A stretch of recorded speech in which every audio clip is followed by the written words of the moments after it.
সুয়োরানীর বুঝি মরণকাল এলো। তার প্রাণ হাঁপিয়ে উঠেছে, তার কিছুই ভালো লাগছে না। বদ্যি বড়ি নিয়ে এলো, মধু দিয়ে মেরে বললে, খাও। সে ঠেলে ফেলে দিল। রাজার কানে কথা উঠল, রাজা সভা ছেড়ে এলো। পাশে বসে জিজ্ঞাসা করলো, তোমার কি হয়েছে, কি চাই?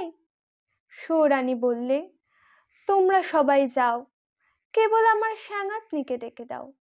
শ্যাঙাতনি এলো। রানী তার হাত ধরে বললে, সই বসো, কথা আছে। শ্যাঙাতনি বললে, প্রকাশ করে বলো। সুয়োরানী বললে, আমার 7 মহলা বাড়ির একটি ধারের 3টি মহল ছিল দুয়োরানীর, তারপর হলো 2টো, তারপর হলো 1টা, তারপর রাজবাড়ি থেকে এসে বের হয়ে গেল। তারপর দুয়োরানীর কথা আমার মনেই রইল না। তারপর একদিন দোলযাত্রা। নাট মন্দিরে যাচ্ছি ময়ূরপক্ষী চড়ে। আগে লোক, পিছে লস্কর, ডাইনে বাজে বাঁশি, বাঁয়ে বাজে মৃদঙ্গ। এমন সময় দেখি নদীর ধারে ঘাটের উপরটিতে একখানি কুঁড়ে ঘর, চাপা গাছের ছায়ায়। দেয়াল বেয়ে অপরাজিতার ফুল ফুটেছে। দুয়ারের সামনে চালের গুঁড়ো দিয়ে শঙ্খচক্রের আলপনা।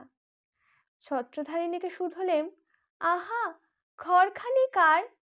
ছত্রধারিণী বললে, ওই তো দুয়োরানীর। তারপর ঘরে ফিরে একলা বসে আছি। মুখে কথা নেই, ঘরে প্রদীপ জ্বালিনি। রাজা এসে জিজ্ঞাসা করলে, তোমার কি হয়েছে, কি চাই? আমি বললেম, ও বাড়িতে আমি থাকবো না।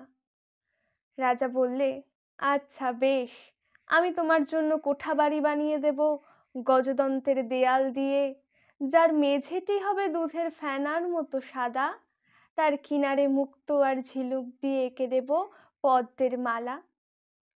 আমি বললেম, আমার বড় সাধ, কুঁড়ে ঘর বানিয়ে থাকি তোমার বাহির বাগানের একটি ধারে।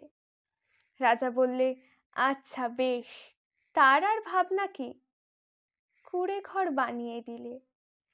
সে যেন তুলে আনা বনফুল, যেমনি তৈরি হলো অমনি মুষড়ে গেল। বাস করতে গেলেম, কেবল লজ্জা পেলেম। তারপর একদিন স্নান যাত্রা। নদীতে নাইতে গেছি, সঙ্গে 107 জন সঙ্গিনী।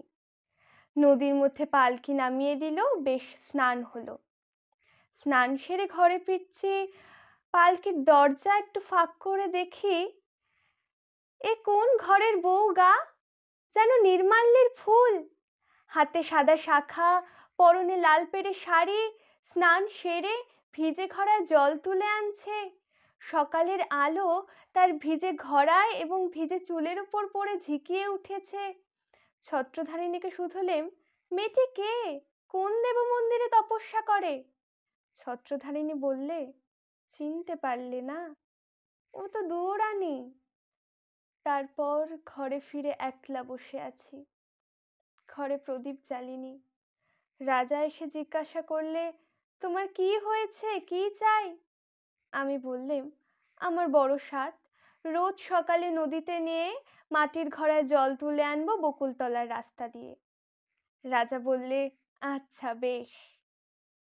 রাস্তায় রাস্তায় পাহারা বসলো, লোকজন গেল সরে।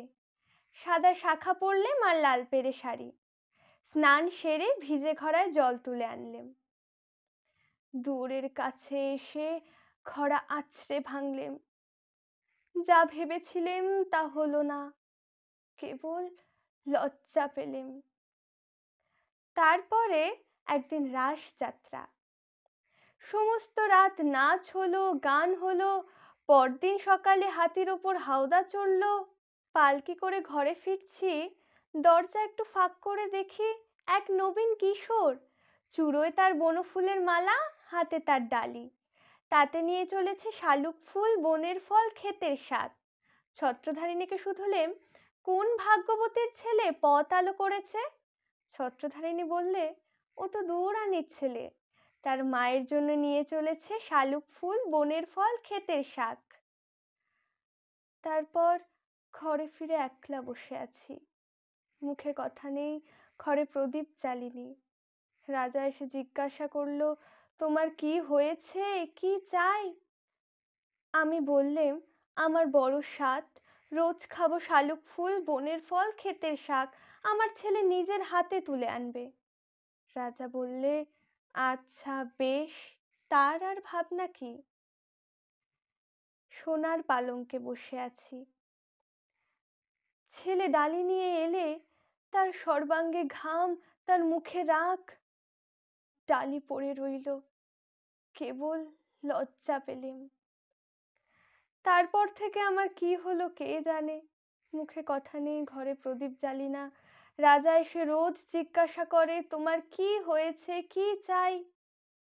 সুয়োরানী হয়েও কি যে চাই তা কাউকে বলতে পারি নে, তাই তোমাকে ডেকেছি সাঙ্গাতনি, আমার শেষ কথাটি বলি তোমার কানে। ওই দুয়োরানীর দুঃখ আমি চাই।